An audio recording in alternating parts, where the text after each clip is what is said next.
Hello and welcome to the December 31st edition of Ukraine Without Hype, our end of the year edition where we'll go over the major headlines of the year, what we thought would happen, and what we think will happen. So I am, as always, Anthony Bardaway here with Romeo Kratsky. Hey folks, and Happy New Year's. Happy New Year all. So thinking back to, we've had 2 New Year's specials or whatever so far, and I want to first kind of look back to where we were last year when we were going over the New Year. We recorded at your apartment, I remember, before we were getting ready to have the New Year celebrations. And at the time, the biggest difference is that at the time we had all the major power outages. I thought it was a small miracle that we still had electricity for New Year last year. We were on the schedule of getting 2 hours of electricity a day or something like that, and that's not something we have to deal with this year. Through a combination of preparedness and air defense, keeping Russian missiles more at bay than they were last year, we have that major improvement. Yeah, absolutely. I mean, honestly, my memory is something we were talking about even before we started recording, that the war has thrown my sense of time just completely out the window. Things that happened in February of 22 may as well have happened yesterday, for all I can recall. Things that happened a year ago may as well happen 10 years ago. It's a really weird kind of mind space to exist in, to be quite honest with you. But there have been some definite changes. I mean, the fact, like you mentioned, that we don't have to worry so much about blackouts, this is definitely a welcome change. That was not a fun year. This year was also not very fun, but for thankfully different reasons. Yeah, as far as life being able to continue on, having electricity is very important. And we really can't understate how important these Patriot missile defense systems have been. Of course, just 2 days ago now, there was the largest missile attack of the war. After the first day, there were more missiles, but since then, something like 150 plus missiles in total. Yeah, something like that. And against every city in the country, almost, against a few small cities. Konotop was hit as well, for example. A few dozen people were killed.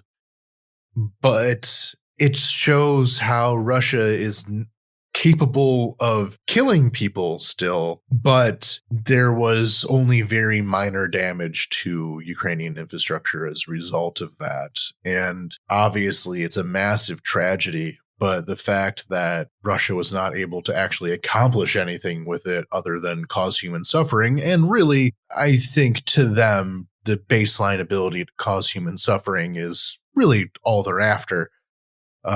In the meta sense of the term, it is better than what that strike would have been last year. And it's kind of grim to think about, in that we're thinking of how a missile attack that kills dozens of people is somehow preferable to a missile attack that kills dozens of people and also knocks out the infrastructure of half the cities in the country as well, which is what it would have been.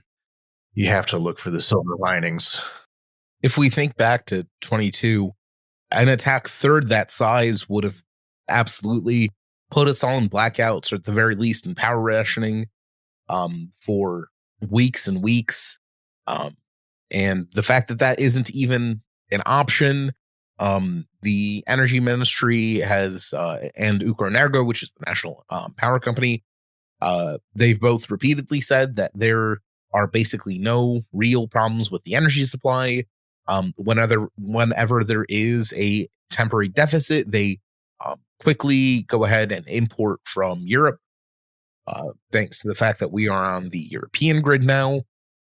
So it's pretty much impossible to think of being plunged back into darkness like we were in 22. Though anything is technically possible, but it doesn't seem very likely nowadays. This massive attack Yeah, just kills people, ruins buildings, causes misery and destruction. But nothing beyond that, which by itself obviously is bad enough. And most of it was intercepted. So it could have killed a lot more people if it wasn't for the far upgraded air defense that we have now. Yeah, absolutely. Between NASMs and Iris T's and the Patriots, Kiev is pretty well defended, though unfortunately other cities are not quite as lucky. Which kind of brings us right into the update of the big headlines of the year. Because the other thing that we talked about in that beginning of year episode was how the main story was about the battle for Bakhmut. This time, 365 days ago, Russia was gradually closing in on the city of Bakhmut in the Donetsk Oblast. They had captured Solidar a few months beforehand and were moving in on that axis of kind of Ukrainian settlements in the Donetsk region. And Bakhmut was kind of the beginning of the cluster of cities, including, Slovyansk, etc., which are, the most important part of the oblast. As they were closing in, we were hearing more stories about the Wagner Group, the main Russian unit, the mercenary company under Evgeny Prigozhin, who was leading the effort there through a combination of their, veteran, well-trained mercenaries, along with penal legions of people recruited straight out of prison in exchange for their freedom and with a couple of months of service. The Battle of Bakhmut was very bloody for the Russians and also for the Ukrainians. It took a very long time until the final capture of the city in around mid-May. So the battle kind of began in the late part of last year and took until mid-May to finally conclude. And what that did in the meta sense, we're not going to cover the ins and outs of how the battle went, but in the meta sense, it taught a few lessons. One of them was that on the Ukrainian side, anyway, there has been a lot of concern over, did we hold on to Bakhmut too long? Did Ukrainian soldiers stay in disadvantageous positions longer than they should have compared to the cost inflicted on the Russians? And on the other side, the cost inflicted onto the Russians was that the Wagner Group was basically decimated. They were eliminated as, a viable, large scale anyway, military force, which was the best force that the Russians had to offer. And because of the next topic we'll be going in, the topic after next we'll be going into, they no longer exist. Well, not in any real sense. They kind of reformatted a bit, as we'll talk about that in a second. But we have this, weird balance of play in that it was so damaging on the Russians in order to take it that they have not been able to really accomplish anything since then. And mind you, they haven't been able to capitalize on their capture of Bakhmut. They haven't been able Absolutely not. Push Ukrainian defense lines back. The battle, while the city itself is captured, the Ukrainian forces are still basically located right outside. The Russians didn't really buy themselves a lot of breathing room with the capture of Bakhmut.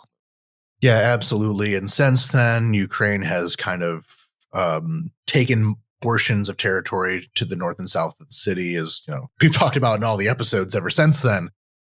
So, like we've been saying, the actual goal in the Donetsk region ultimately is Slovyansk.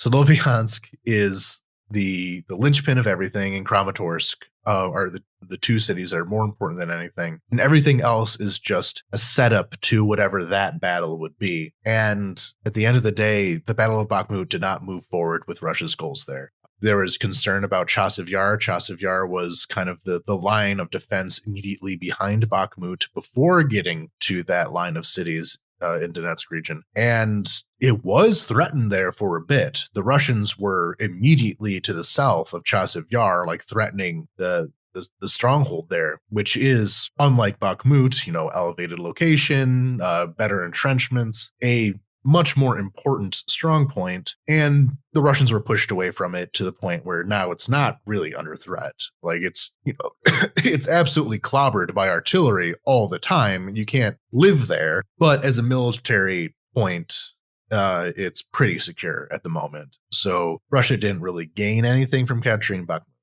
But unfortunately, that was far from the end of Russians' actions alongside the entire front. And fast forward just a few weeks after the capture of Bakhmut, the Russians decided to try and advance their goals in a completely different way by blowing up the Kakhovka Dam, which is one of the largest reservoirs in Ukraine, and that devastated just uncountable acres of environment and farmlands and settlements and human lives, for that matter. And if you're a regular listener of the channel, you might remember that Anthony visited the region not long after the reservoir was destroyed. Yeah, I was in Kherson city while the city was still flooded. So there's it was not a very pleasant time. The Russians during the whole time were shelling the city. They're still shelling the city, but they were directly attacking and targeting humanitarian aid workers, myself included, at one point. But also, like, every day you'd hear stories from different people who at some evacuation point, at some distribution point, were directly hit by Russian artillery. So it wasn't just me, it was a lot of people. And if we look to the other side of the river that Russia was occupying, there was no humanitarian effort there whatsoever. The Russians, As far as we know, there has nothing. never been a humanitarian effort in occupied No. Kherson Oblast. Not any. The Russians did absolutely nothing to help the people living there. And beyond that, when people actually tried to escape, they were blocked from leaving by the Russian army. So they were trapped in this flooded area. So the scale of the devastation on the Ukrainian controlled side, the Western Bank, is a lot of it has been fixed by now, or at least has been contained, compensated for.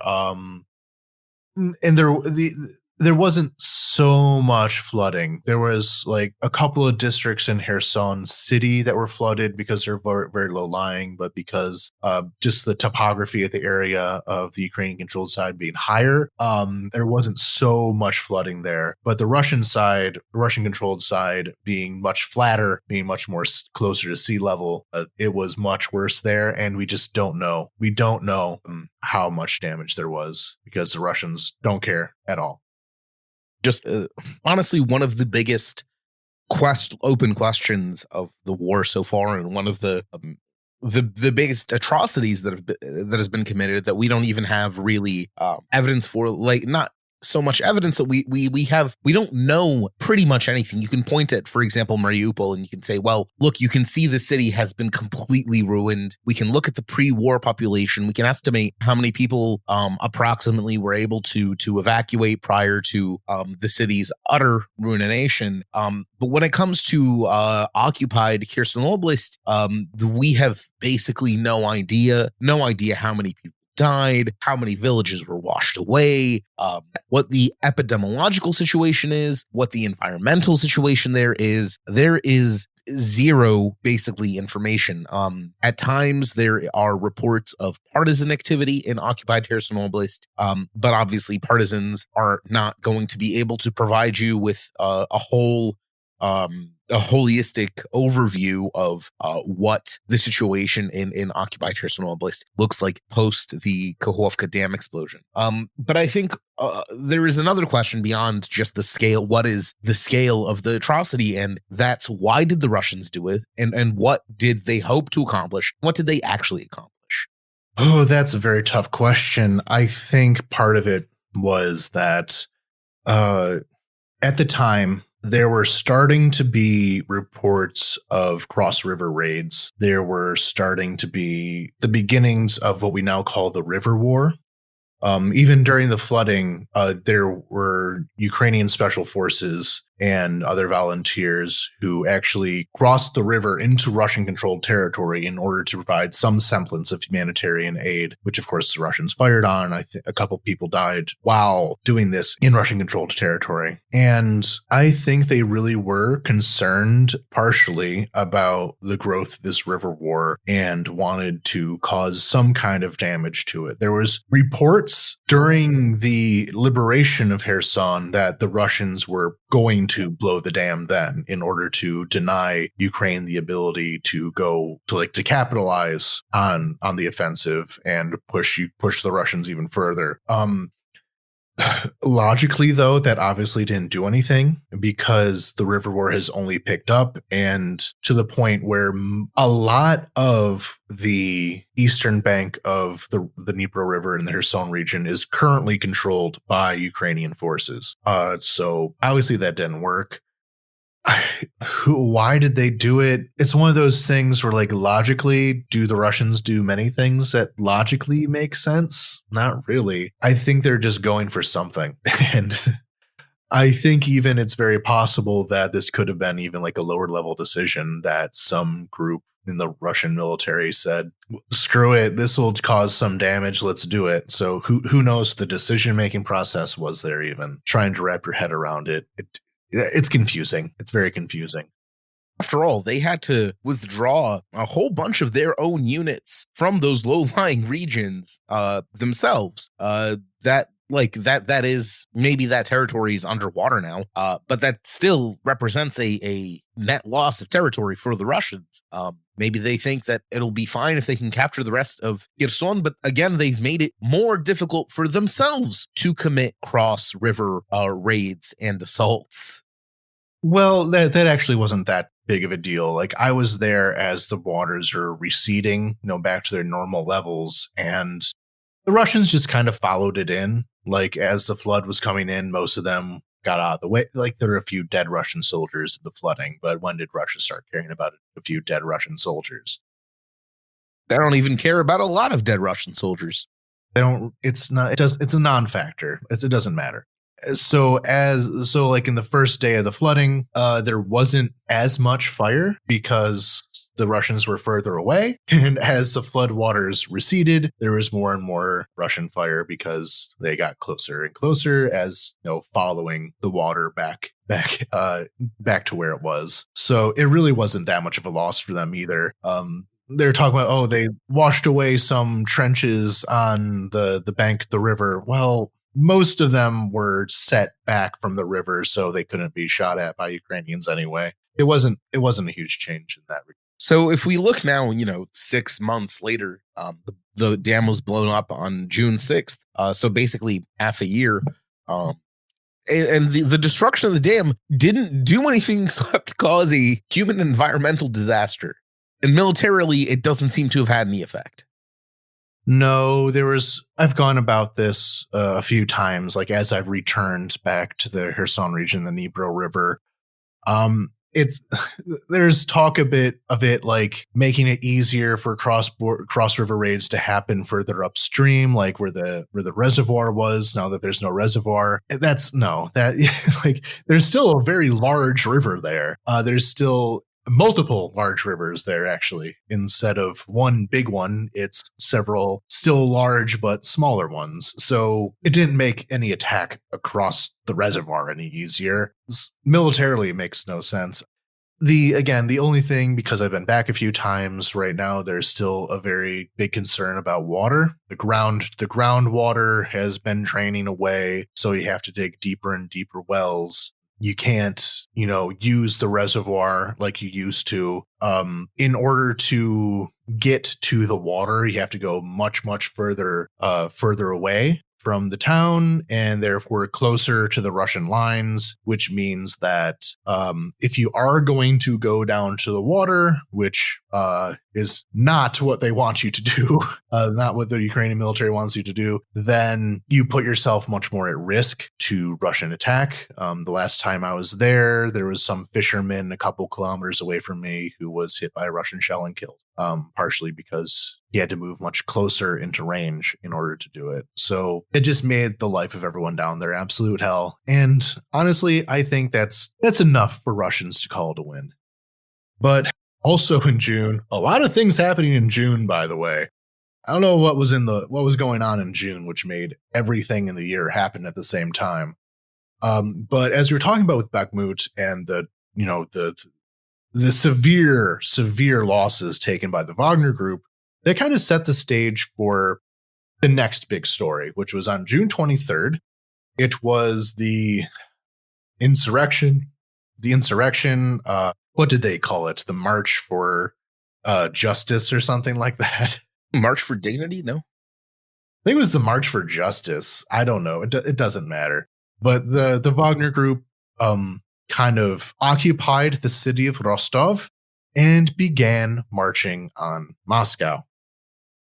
When we say occupied, by all accounts, the Rostov authorities and the people in Rostov loved Wagner and happily threw them a parade.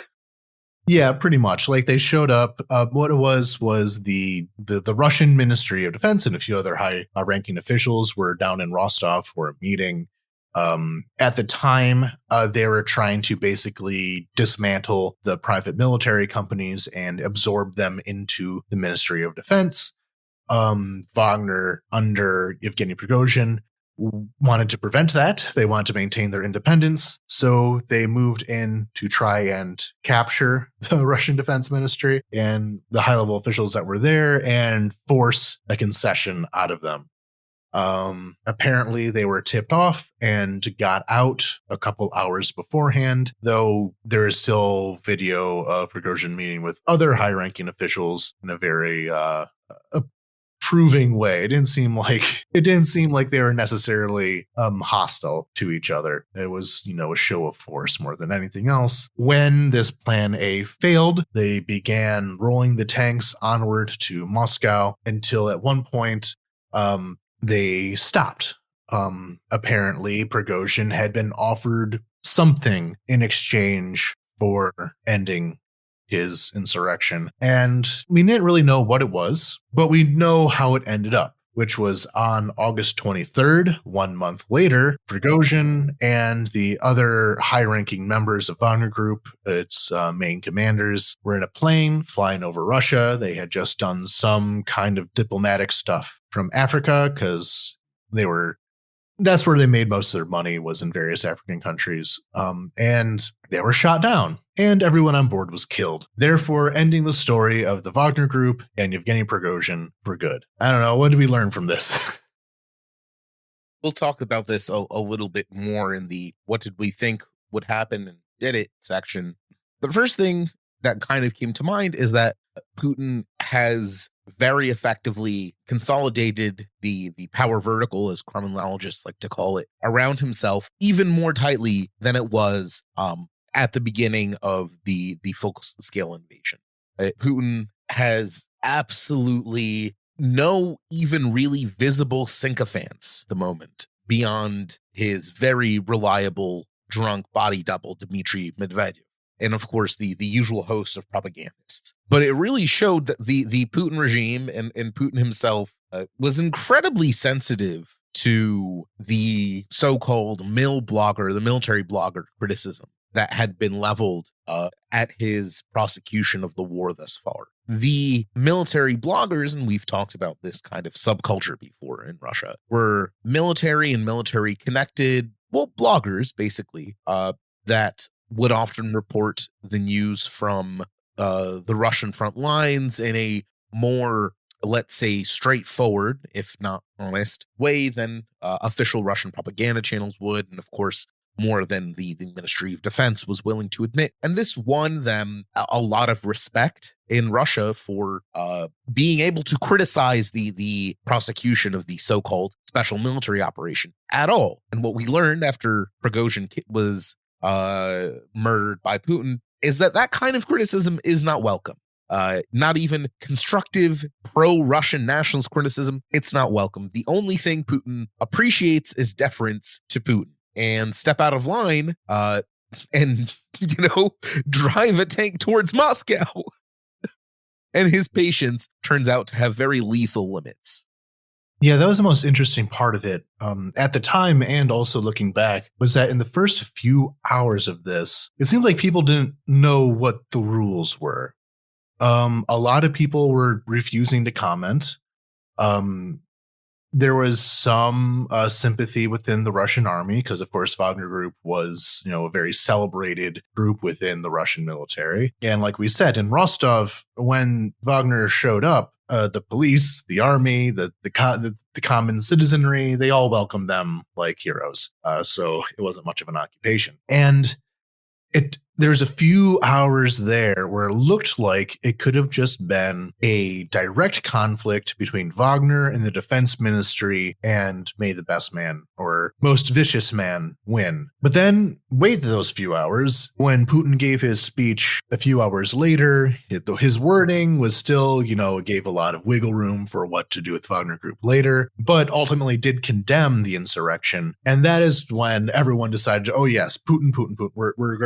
We're gonna deal with these insurrectionists in the name of Putin. And that really snapped everything into place, where there were no, as they say, the other towers of the Kremlin, as it has always been. There are no other factions. There are no other power groups. It's all condemned. It's just a single person. Look at Stalin. And I'm going to be honest with you, folks. You can kill a single person. It is not impossible. Doesn't matter how many fucking bunkers he goes into. You can murder a single human being. It is not all that complicated. Yeah, and the way we put it at the time was the old system of Russia was over. The last of these independent people were gone. Prigozhin, gone. A lot of the technocrats were nowhere to be seen. A lot of them fled the country at the beginning. The oligarchs completely cowed. The oligarchs aren't saying anything except to try and not get sanctioned as much as they've been sanctioned, while at the same time not making Putin angry either. There's nothing. There's absolutely nothing. And we still have no idea who Putin's successor could possibly be. Absolutely. And this just makes any post-Putin reality in Russia even more dire. Because like I started to say, with Stalin, he was known for being, a very personalist leader, but they were still, there was still some level of collective leadership that when he died, there was a short list of people who were there to kind of step into place and, of course, murder each other to get to that place, but get there eventually. It was predictable that'd be one of 5 people. And even beyond that, behind Stalin was still the machinery of the Soviet state and bureaucracy. I'm not sure that machinery exists in Russia. It's insane there's a story from the Yanukovych years here in Ukraine that a friend of a friend relayed this. The friend of a friend was a business owner. And he told the story of how he had a couple of guys from the presidential administration go to his business, which was some local business in Kiev. It was not some giant industry turning millions of dollars in profits or revenue or whatever, just some local business. But Yanukovych still sent guys from the presidential administration to go down and basically extort or, face problems. And at the time, it seemed kind of absurd to me. Why would the president care about extorting some random business? Then I heard corroboration, and this was far from the only story of that type that I heard. That Yanukovych was so personal and so petty that he personally would order his thugs to extort restaurants and stuff. Nothing on a presidential scale. In Russia, this problem has only metastasized. Putin doesn't have to send people from his own administration to do this, but the entire system is built on him distributing the spoils from the very smallest local regional level to the highest offices in Russia. It's quite simply impossible to imagine the Russian system existing past Putin's death or Putin's retirement or Putin's anything. And I think the events that we've seen since Prigozhin's murder has only kind of accelerated that. Russia's only gotten more oppressive. The sentences have only increased for people posting the mildest bit of criticism. The Russian Supreme Court declaring that all gay people were terrorists. There was this near naked party or something in Moscow, which I wasn't quite sure what was illegal about it, but there's it was rich people making Putin look bad. That's what was illegal about it. It was rich people I think what they got them on is that it was encouraging deviant sexualities or something like that. But yeah. In reality, what we know what the actual problem was, because mind you, the people who attended that party are the closest that Putin can get to having an electorate. Like those are the wives and sons of the people that he cares about.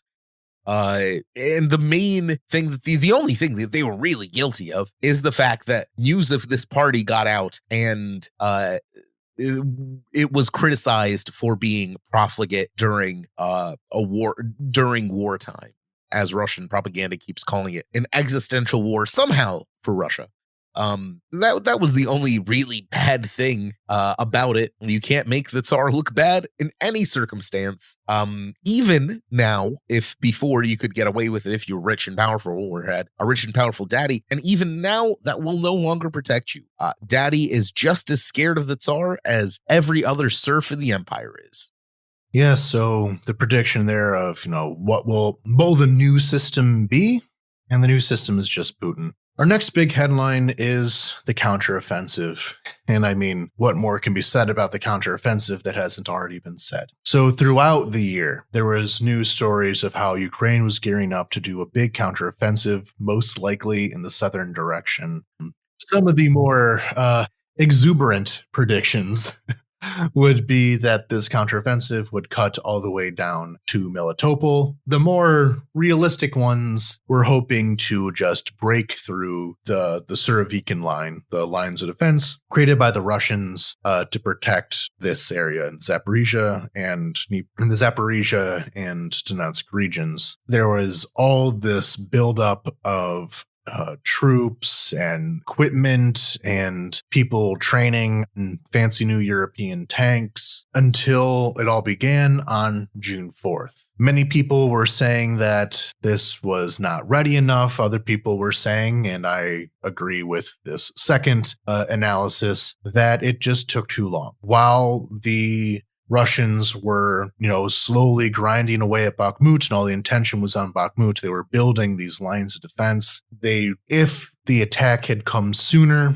then those lines of defense would not have been there to defend it. But also the equipment to do the offensive wouldn't have been there. So it was a very unfortunate balance of the means, the opportunity, and the will and the strategy. The Americans really wanted, this big combined arms attack against a single point on the Russian line where it was the strongest, which was Orihov. And the Ukrainian forces were able to get through that first line of defense that were there and poke holes in the second line of defense, but mostly stopped after that point and could go no further, which is the scenario that they're in right now. So there's a pretty large bulge in the Russian line where this counteroffensive took place, but they are currently figuring out what to do from there. And really not too many great answers. The lines did not really shift. Like you said, there was a tiny hole punched in one portion of the Eastern Front. Nothing really moved in the south. Nothing really moved in the north. Nothing even moved in the east. I think to set aside discussions of blame and what have you, I think it's pretty fair to say that the counteroffensive did not achieve the goals that either the Americans or the Ukrainians or anyone really was hoping, except for perhaps the Russians, who have had all the more time to bunker down, to lay more minefields, build more trenches, up their defenses, and that was successful. They've managed to more or less hold what they've held. Of course, it's not to say it was completely static.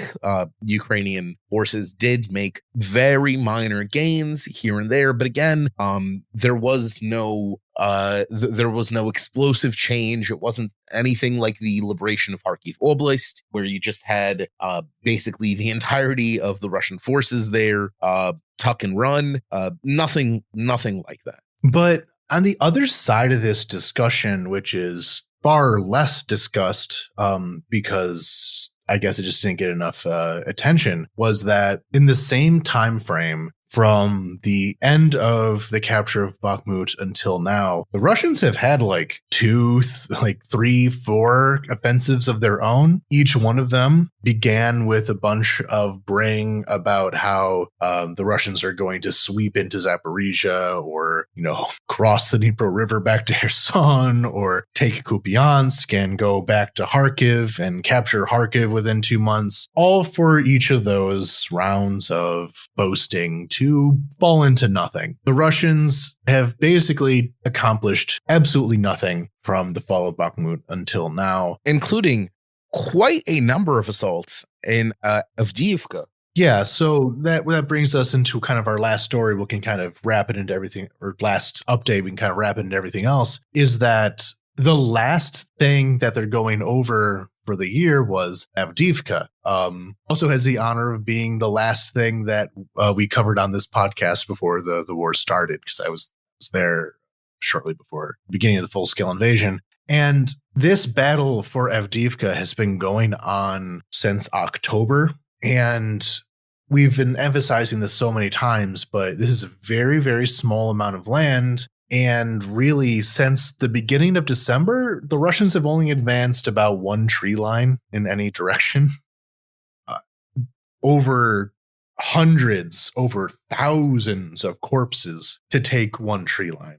I mean, the estimate is that the Russians have lost multiple tens of thousands of troops trying to take Avdiivka. When they kind of seriously started sending these massed assaults in October, and it has not gained them anything. Again, Avdiivka, as we've mentioned on this pod many times, is quite practically walking distance from downtown Donetsk. It's really not that far from kind of the center, or one of the centers of Russian power in Ukraine for the past decade now, or near decade. It'll be a decade next year, I suppose. And yet they have not been able to even dislodge Ukraine from basically their doorstep. Which is also why holding on to Avdiivka is quite important. A lot of the organization of Russian manpower and material is happening in Donetsk City, and Avdiivka is a place that is close enough to Donetsk City in order to attack it, to hit it with missiles, artillery, etc. And that's really why the battle is so important. And even some Russians will say that even with all the losses, to them it has been worth it, because it has negated Avdiivka's ability to do counter battery fire, to target warehouses, to target troop movements in Donetsk City. So there's that side of it as well. Is it worth the thousands of lives that the Russia expelled in order to do that? According to them, obviously, yes. The battle for Avdiivka is ongoing. They are still conducting assaults against that town on pretty much a daily basis. There have been no signs that they intend to let up on their assault of Avdiivka, despite the fact that their strategy is clearly not working. They really need a win before the presidential elections early next year. Elections with air quotes, mind you. Yes, the presidential, it's still a important part of the the Russian political scene, any dictator still needs his legitimacy. Or at least the appearance of legitimacy. So these elections are a way of affirming the legitimacy of Putin as the ruler, not select select from a field of candidates, but being able to make a win before the election is very important for them. And I think that they're not concerned about how much this is going to cost them in order to do that. Is it possible that Russia will take Avdiivka? It's possible. I do think it's very much possible. It's a very ugly fight. War. Yeah. It's a very ugly fight. A lot of the reporting from people on the ground there is that it's not exactly going fantastic for Ukrainians either. They're holed up in this city. It is surrounded on 3 sides. There's only a few small roads in order to bring supplies into the city, although it is not quite as controlled as the road into Bakhmut. It is a longer road, whatever. Though I will say, even with and Avdiivka has been the hottest point in the war basically since they've started this assault on the city, and yet Zelensky, that is President Zelensky, still managed to visit it, which is insane to me. I know where he was in Avdiivka, and his ability to be killed by a Russian FPV drone was extremely high where he was. I don't know. I don't know if it was a great idea for him to be there, actually, but that's one thing that has really been part of this war effort is Zelensky's willingness to go into the thick of things. So, yeesh. But yeah, the other side of Avdiivka is the army has learned its lesson from Bakhmut. Like I said earlier, there was the question in Bakhmut of, are they staying there too long? Are too many people dying? And that is very much being applied to Avdiivka right now. Zaluzhny stated quite recently that, we're not going to make a point of this. If we don't think we can hold Avdiivka, we're pulling out before it becomes too much of a problem. We're not going to hold on to dear life to this city just for the propaganda win. If it looks like there will be losses that are unacceptable, we'll leave. And I think that is a very, very important stance to go into this, because yes, I do think that Avdiivka can hold for at least a while. And I think that even if the Russians can't capture it by the time of the election, they may let up. They may be less willing to, throw every human body they have available at the city. So maybe that's the time limit when things will be less severe. But it's very good to know that the army is keeping it in mind that preserving the lives of soldiers is more important than preserving the city of Avdiivka. And that's pretty much all of the major headlines directly related to the war that occurred this year. Of course, there are dozens, if not hundreds, of stories of individual and personal heroism and martyrdom that our podcast is simply not equipped to go into. But even if a given battle or a given portion of the front isn't getting into the headlines, isn't being covered, that doesn't mean that there aren't incredibly brave men and women standing on those lines and preventing the Russians from going any further. And I think that's a very important thing to remember, that despite, news sometimes being gloomy or objectives not being met, Ukraine still stands and is continuing to stand. And I think it's very important to never lose sight of that particular fact. And we'll kind of end the news roundup part of this by going over something that has been much more of an objective win. So in this last episode, we're talking about how Ukraine was finally allowed to enter into negotiations to join the European Union, and the various dramas around that, Hungary, etc. Listen to the episode. And I think the story behind that story is that last year, when Ukraine was given basically a wish list of things they have to do in order to begin the negotiation process of different reforms. And Ukraine fulfilled most points on that list. On some point, when you just say that, it makes it sound like it's just simple bureaucracy. It's just, Brussels stuff.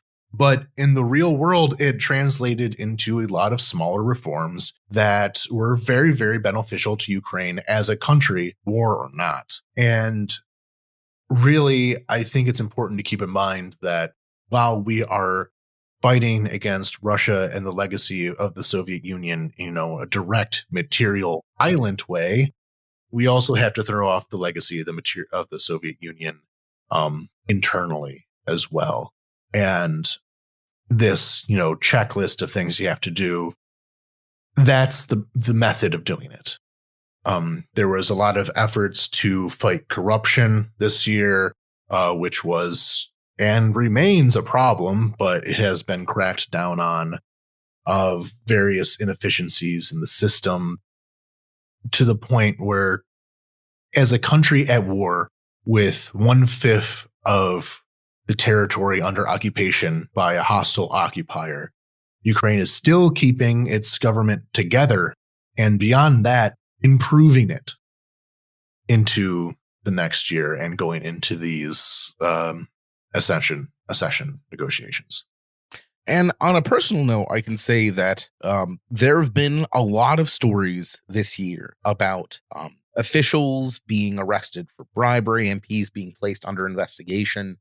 And while others may look at these stories and point to them and say, look, Ukraine is so corrupt, to me, these stories represent something entirely different. And that is the kind of culmination of Ukraine's efforts to become a normal country where corruption isn't considered to be an acceptable and respectable life choice. The fact that there are these stories at all, the fact that these investigations are being open at all, that charges are filed at all. Again, all of this points to the fact that the culture of Ukraine, especially in governance, is changing. People are starting to see or are starting to really try and combat this issue, that the people engaged in this behavior no longer have impunity, and that you can't just rob the country blind anymore without someone noticing and trying to hold you accountable for it. Yeah, of course, there's still problems. There's still problems with the military commissariat, the conscription system. There's problems with procurement. There's still problems with a lot of things. These things do not happen overnight, but the direction that things are going in is positive. Slowly but surely. So now I want to ask, we began the year by making predictions, and let's look back on how much those predictions panned out. And I made a very conservative prediction, which was that this would not be the end of the war this year, but it would show us what the end of the war would look like. And I think we have reached that point. With Avdiivka, the Battle of Avdiivka, after that, there's nothing else that sticks out as an obvious place for kinetic warfare to take place. And we'll be looking at what Zaluzhny in his Economist article was talking about as positional warfare, of long lines of trenches, Ukrainians in one trench, Russians in the other trench, and very little gain in either way, until eventually one side can no longer sustain it. This will be due to supply, funding, morale, the political considerations. One way or another, one side would have to break, and until then, not much kinetic changes until that point. And right now, what we're seeing is that Ukraine is building corresponding trenches on the other side of the Surovikin line, building these huge trenches, fortifications, things that were called for by the army at different points, but people were afraid that by building these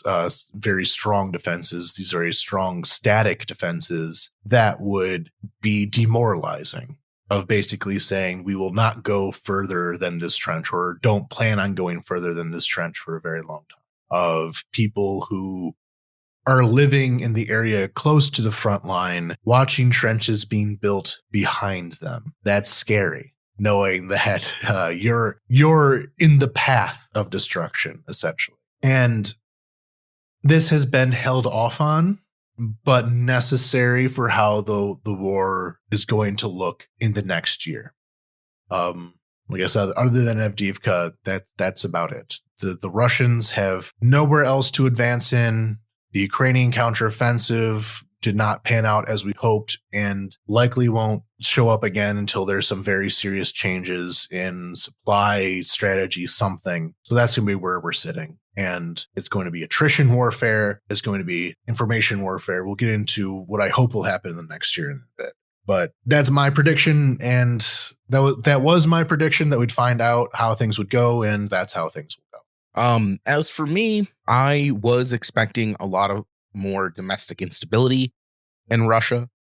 And to be fair, we did see a full-on insurrection. There was a column of tanks headed towards Moscow. Yeah, there was a column of tanks headed towards Moscow. But unlike my predictions that this would ultimately lead to a domino effect that would kind of really shake the power vertical, really shake Putin's grasp on the Russian populace. The opposite seems to have happened.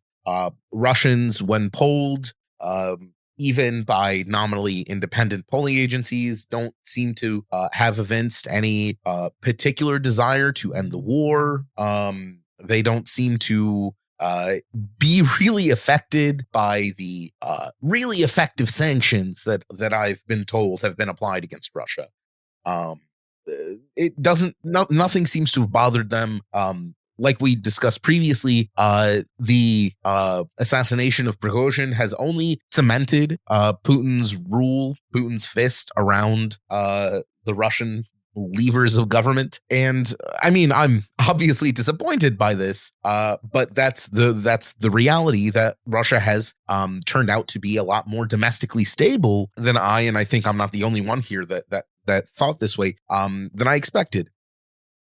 Yeah, the Prigozhin coup or insurrection or March of Justice, at the time, I was asking myself, who else is there other than Prigozhin that could do something like this? And even at the time, the answer was really nobody. And since then, it's really been underlined that Prigozhin, these kind of ultra nationalists, exemplified through people like Igor Girkin, who was arrested, they were it as far as alternative power in Russia, and they are utterly crushed by the force of the Putinist system. You never hear about Russian military bloggers anymore. They're done. Yeah, they're done as a force, as a kind of influential factor in Russia. They're kaput. Nobody else, with the lone exception of Kadyrov, has either the ability or the will to do something like that. And Kadyrov is not going to go it alone. I'm pretty sure Kadyrov looked at Prigozhin's fate and drew conclusions of his own from that particular happening. Oh, yeah. At the time, there are even reports that they were on their way there and may have made a choice when they got there of what they're going to do, but they never made it. There's no other alternative power structures in Russia. There's no other politicians who even have a particularly strong base of support themselves. The only small crinkle in that is that some of these regional governors have been given more power by the central government, but selected as, well, first of all, they're only appointed. We're not talking about elected officials. And second of all, not only is their position entirely reliant on Putin, they're basically there to be scapegoats. So these regional governors are given the responsibility to do conscription and mobilization, for example. So if something goes bad, they will be blamed and not Putin. I mean, it goes bad a lot, but it's a classic imperial tactic. Satraps are never independent politicians in their own rights. They serve wholly at the whim of the Tsar or the Emperor. So yeah, there is no other famous guy who's in position to place himself in control. There's no other organizations, there's no Komsomol, there's no party, there's no anything other than only Putin. And for now, that seems to be working okay for them. They have been able to increase their industrial capacity for military gear quite substantively in this last year. So people are, doing their jobs, but it's like the individual factory owner is not a political player. So, and the individual factory owner also knows that he will not own his factory if he does anything that the Kremlin does not want him to do.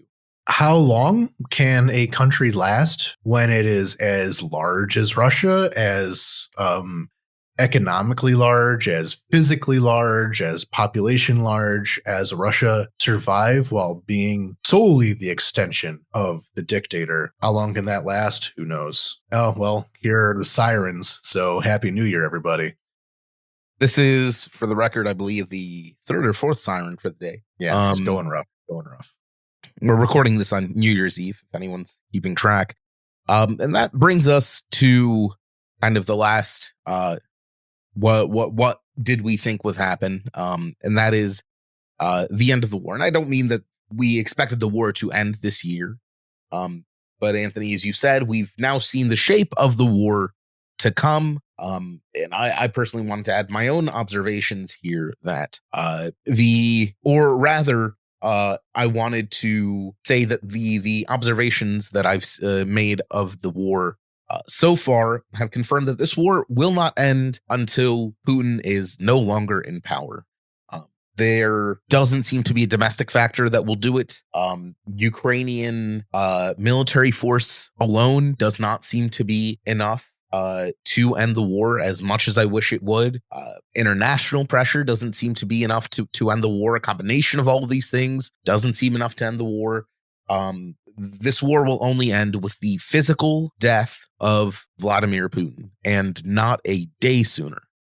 Yeah, because the thing with this extreme centralization is that as much as we, like to talk about Russia as this, basically authoritarian society, it didn't always look the way that it does now, even in Soviet times. And the only way that this hyper centralized system, this hyper totalitarian system at this point has been able to sustain itself is by justifying itself through the war. If there's no war, even Russians will ask, why is there nothing besides Putin? But because Russia is, defending its existence as a country, as they like to say, then it gives Putin carte blanche to do whatever he wants in order to solidify his power. So would he want?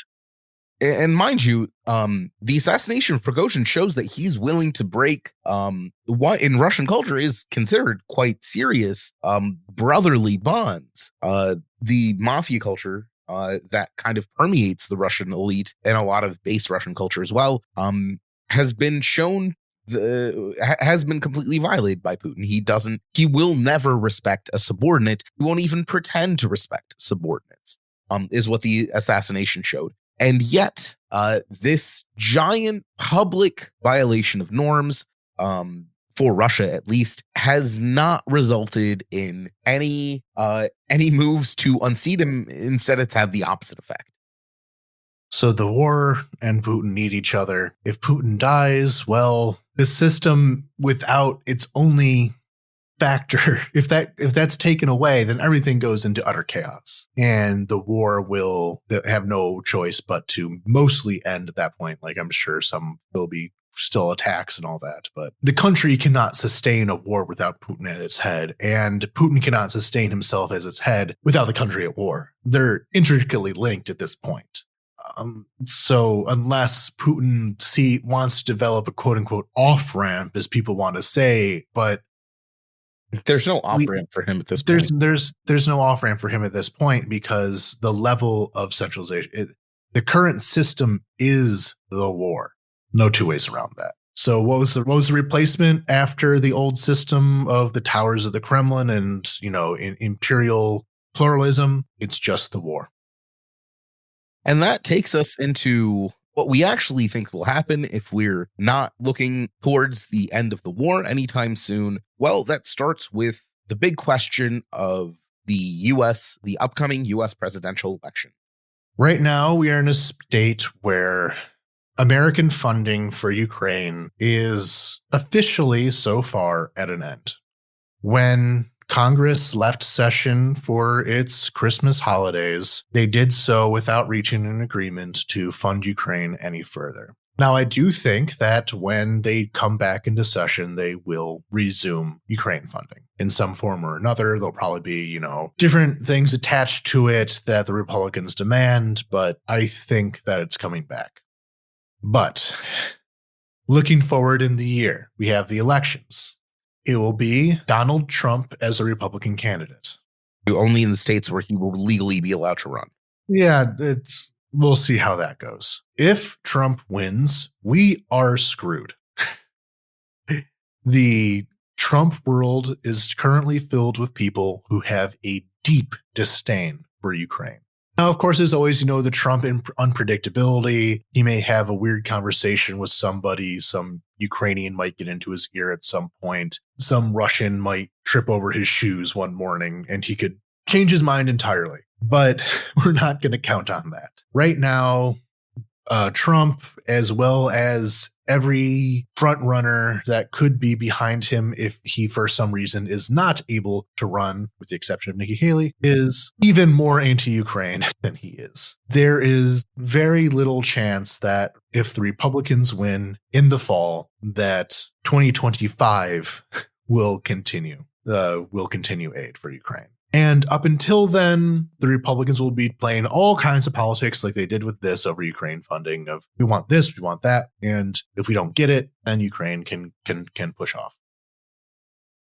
Now, I personally don't believe that Trump will win the presidency. I am fairly positive that Joe Biden will win re-election. However, Ukraine funding, especially in light of the Israeli assault on Gaza, has clearly been revealed as a secondary or even tertiary priority for American politicians. They are willing and ready to abandon Ukraine aid if it benefits them politically.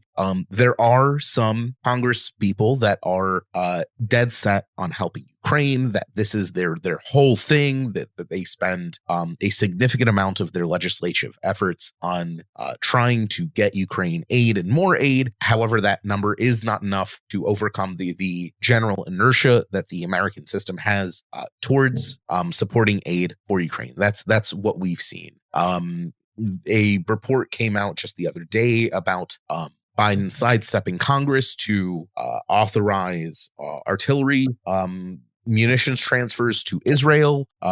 There are options for the Biden administration to take right now, even without Congress, to help Ukraine. But support for Ukraine is a political football, which means it's simply not all that important. And it also takes more political capital to risk doing runarounds to do Ukraine aid than it is to do Israel aid. And exactly. There's no strong moral position that Ukraine needs to be supported at all costs, figure out a way, etc. All of that rhetoric that the U.S. has Ukraine's back for as long as it takes and so on, it's just rhetoric. Constant, steady support from the United States simply cannot be relied upon. And yeah, that I think is actually the biggest danger in this coming year. So I don't know. Write your congressperson. I don't know. But at the same time, it's being matched with more moves in Europe in the other direction, which is, I think the Europeans noticed that America was beginning to drop the ball and it's time for them to step up. In these last few months, Germany has really stepped up more and has promised more aid in this coming year than in the previous one. Netherlands, in Poland, as we've been talking about with the elections, their previous government, which was supportive but was still willing to do anti-Ukraine stuff to appeal to their base, has been replaced with a liberal government which is much more reliable for Ukraine. Finland, the Nordic countries, Italy even, Czechia. Czechia really stood out in this previous day of basically throwing Russia the bird over being summoned to the UN about their supply of weaponry to Ukraine. We still have Hungary to worry about, and we have Slovakia to worry about, but overall, the Europeans have, like I said, stepped up where America has stepped down. Is that enough? I don't know. These issues with shells, only about half of the artillery shells have been promised by the Europeans have made it to Ukraine. A lot of the industrial production of these things has begun, but are not going to be fully going until even next year in some cases. So if that's fully enough for a full-scale industrial war without America and only the Europeans, probably not, but it is something, and the Europeans can kind of drag America back in just out of sheer embarrassment at some point. How currently there are massive protests in Serbia, in Belgrade. There is an off chance that Serbia might rid itself of its incredibly pro-Russian government.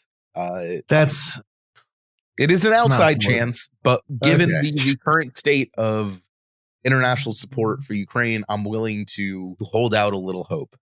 Yeah, and on that point, the other thing going into this year is that we have been dealing with a lot more stuff happening around the world that is taking attention away from Ukraine. So Gaza, of course, Venezuela was threatening invasion recently before backing off. I mean, we saw Azerbaijan genocide the entirety of Artsakh. Yeah, we can't leave that out. Just a few months ago, we saw the utter ethnic cleansing of the Armenian people from Nagorno-Karabakh, which got very little attention from anybody. We have wars in Burma, we have Iran, we have the Houthis in Yemen, we have just massive devastation in Sudan, in the Congo. Niger, the entirety of the Sahara Desert, the Sahel region has been having extreme political upheaval and coups and revolutions. If I was more of a religious guy, I would say that this all seems real concerning. Yeah, like we're watching an unzipping of the international order, as we've been talking about in previous episodes. And that will take attention away from Ukraine. That will take priority away from Ukraine that we have to fight against.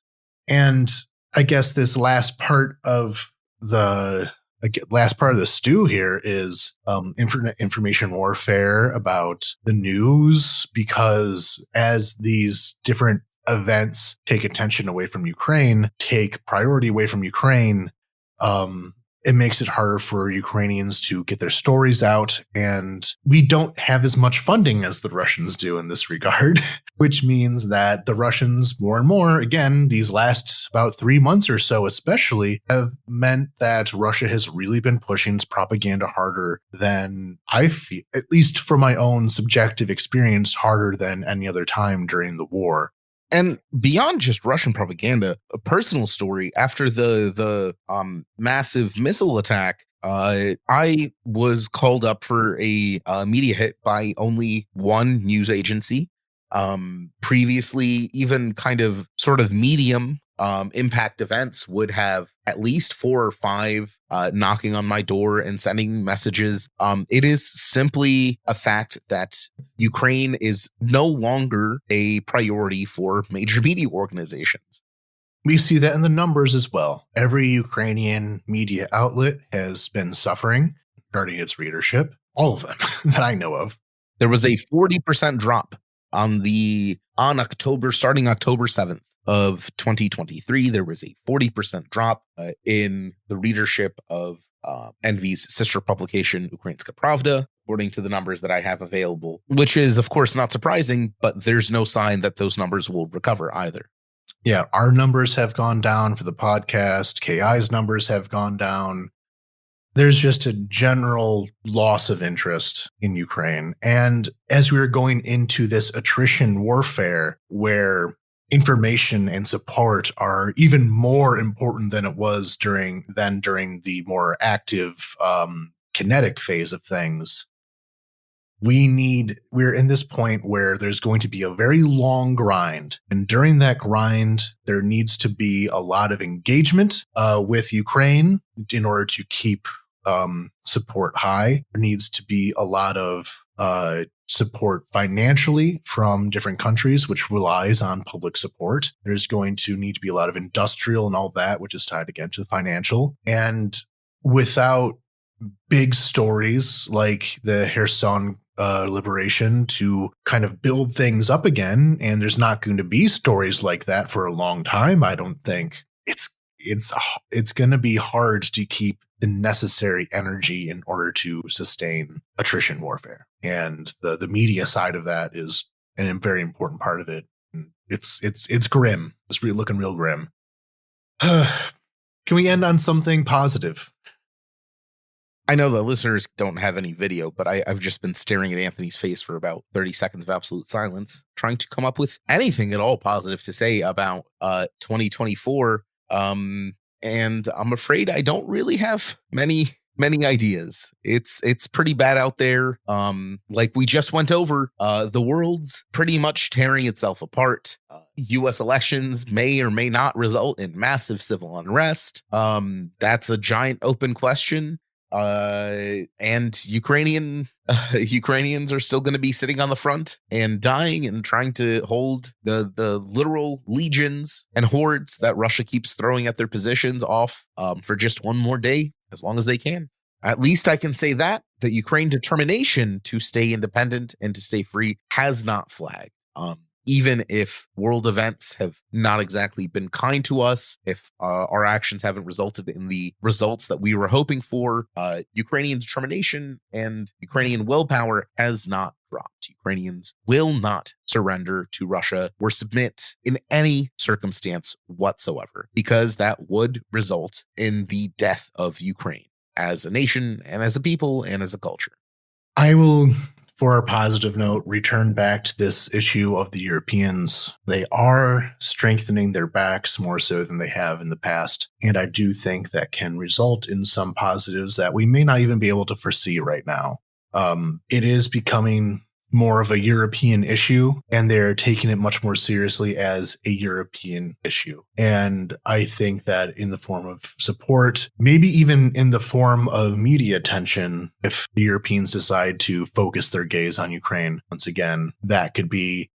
I mean, they did figure out how to work around Orban. Yeah, just tell them, just ignore them entirely.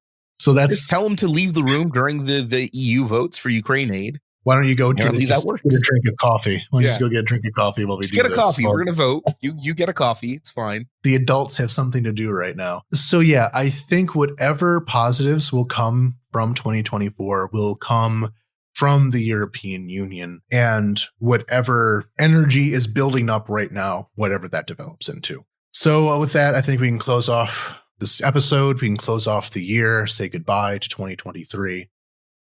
If you'd like to support Ukraine more broadly, you can go to our link tree for various charities and sources of information. Please become politically engaged wherever you may be. You support Ukraine. It is flagging in a lot of places, especially the United States.